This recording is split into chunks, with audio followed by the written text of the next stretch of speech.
Hello, আসসালামু আলাইকুম। প্রিয় দেশবাসী, আমি নবী মালয়েশিয়া থেকে। তো ইতিমধ্যে বাংলাদেশের স্বৈরাচারী হাসিনা সে পালিয়ে গেছে। গত 15 বছর যাবৎ আমাদের দেশে সব থেকে বড় যেটা হচ্ছে বাংলাদেশের গণতান্ত্রিক একটা দেশ, সেই দেশে সব থেকে বড় খারাপ লাগছে আমার যে যে দে- গণতান্ত্রিক দেশ, সেখানে 5 বছর পর পর নির্বাচন হয়। সে মানুষের নির্বাচন ভোটের অধিকার বঞ্চিত করেছিল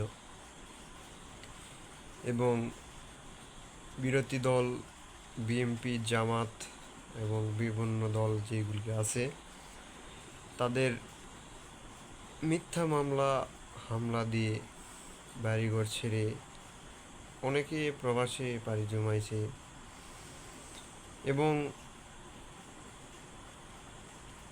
অনেকে গুম করে দিয়েছে এবং এখনও বর্তমান জেলে আছে। তাদেরকে এখন এই সরকার পালিয়ে যাওয়ার পর আস্তে আস্তে সবাইকে ছাড়িয়ে দিচ্ছে। তো আসলে একটা কথা কি, যে মিথ্যা কখনো মানে মিথ্যা কথাটা মানে আহ, প্রকাশ হয়ে যাবে।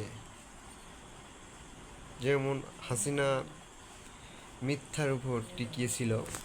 সে ভোট চুরি করে মিথ্যা কথা বলে আহ, মানুষের যে একটা অধিকার, সেই অধিকার কেড়ে নিয়েছিল। তারপরে যেমন একটা নাগরিক হিসাবে আমি একটা যে কোনো কাজে যদি আইন প্রশাসনের কাছে যাই, টাকা না দিলে হয় না, দালালি না করলে হয় না। এর জন্য তো আমাদের বাংলাদেশ স্বাধীন করা হয়নি। তো এতে বাংলাদেশের অনেকটা ক্ষতি করেছে। তো যাই হোক, আমাদের একটা গণতান্ত্রিক দেশ, এই দেশে সর্বপ্রথম নিরপেক্ষ নির্বাচন, ভোট দিতে হবে। তো পলিটিক্স, রাজনৈতিক যেগুলি দল রয়েছে, এইগুলি সব দলের অংশমূলক একটা নির্বাচন বাংলাদেশে খুব শীঘ্রই অনুষ্ঠিত হবে, আমরা আশাবাদী। তো এতে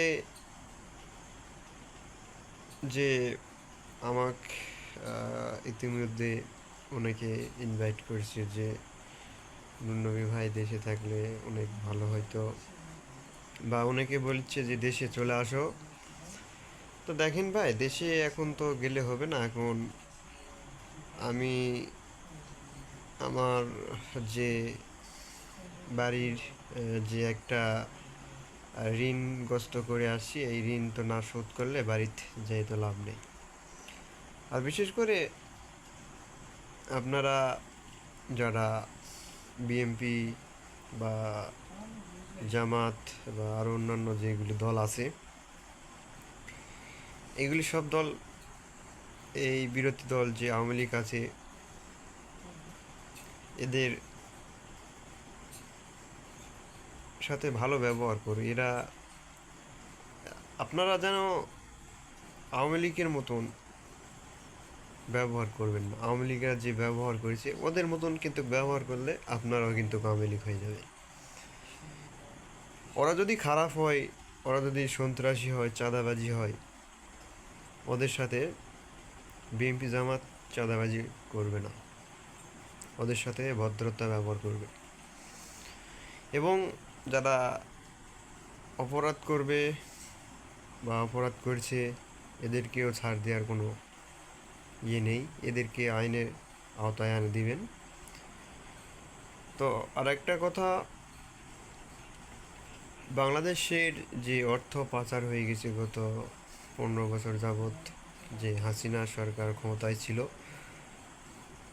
বিশেষ করে আমাদের বাংলাদেশের সবাই মানে অতটা বুঝতে পারেনি, মানে সরল সোজা আমাদের দেশের মানুষ এই সুযোগ নিয়ে যারা সরকারি বিভিন্ন প্রতিষ্ঠান থেকে শুরু করে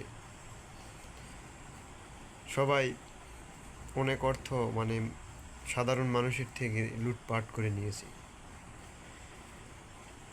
তো আমি একজন বাংলাদেশের নাগরিক এবং টুকটাক একটু রাজনীতি পলিটিক্স করেছি, বিএনপি সাপোর্ট করেছি। তো এই বলে যে আমি একজন রাজনীতি করে দিছি বলে আমি মানুষের সাথে খারাপ ব্যবহার করবো এই না, এই রাজনীতি আমরা করি না। আর রাজনীতির মূল উদ্দেশ্য দলকে ভালোবাসা, দলের যেটুকুই সময় পারছি দিয়েছি, ইনশাল্লাহ আগামী দিনেও আছি। তো সবাই ভালো থাকবেন, সুস্থ থাকবেন। আর দেশের পরিস্থিতিটা সবাই, এখন বাংলাদেশ একটা স্বাধীন রাষ্ট্র, স্বাধীনভাবেই আবারও দ্বিতীয়বারের মতন আবার স্বাধীন তো হলোই। তো পরবর্তীতে আপনাদের মাঝে আমি কবে ফিরবো জানি না। আমি উত্তরবঙ্গে আমাদের বাংলাদেশের রাষ্ট্রপতি শহীদ জিয়াউর রহমানের দেশের বাড়ি হচ্ছে বগুড়া জেলাতে, সবাই জানেন হয়তো। তো আমাদের বাড়ি হচ্ছে জয়পুরহাট জেলা, থানা কেলপুর, রাইখালী ইউনিয়ন, বগুড়া পার্শ্ববর্তীতে কাছাকাছি এলাকায়। ওকে, আর সবাই ভিডিওটা শেয়ার করে দেবেন। আসি, আসসালামু